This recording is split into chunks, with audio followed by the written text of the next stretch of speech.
4:23, and it is time for 3 News Now. And for that, we bring in our digital anchor, Stephanie Haney.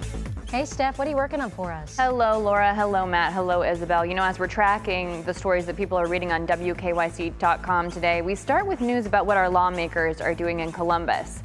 A controversial bill passed in Ohio's Republican-led House of Representatives on Wednesday. Now, this would require public schools in Ohio to let parents know when they're going to be teaching about sexuality and also if and when their child requests recognition for a new gender identity.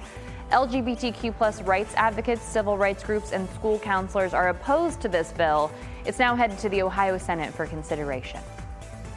And drivers in Cleveland were asked today to avoid the area of Woodland Avenue at East 30th Street due to a hazardous material spill. We now know it was diesel fuel, and this is video our crew took around noon today. This impacted a lot of drivers.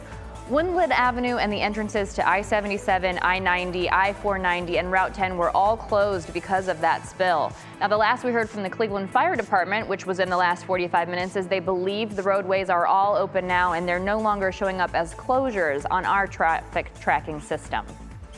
Now today, 4 American Airlines crew members are recovering after they were overcome by fumes yesterday at Cleveland Hopkins International Airport.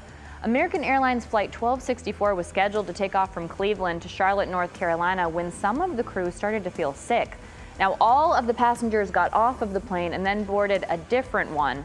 None of the passengers got sick, thankfully, and all of the crew members are expected to be okay. And we have an update for you on the 9 Kent State University students who were studying at a building that exploded in Paris, France. It was the Paris American Academy. First, we want to remind you that they are all okay. More than 24 people did have to go to the hospital, but the university says the explosion happened after the Kent students had left for the day.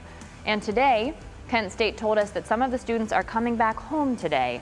Others are expected to travel home tomorrow. A few of them are staying longer in Europe for various personal reasons. The authorities are saying that a gas leak may have caused this explosion. I have to tell you, I cannot imagine being in that situation studying abroad overseas. So happy to know that our Ohio students are okay and really thinking of those others that had to go to the hospital. Yeah, so far from home, but we will welcome them back with open arms tomorrow as they land here. 100%. All right, Stephanie, thanks so much.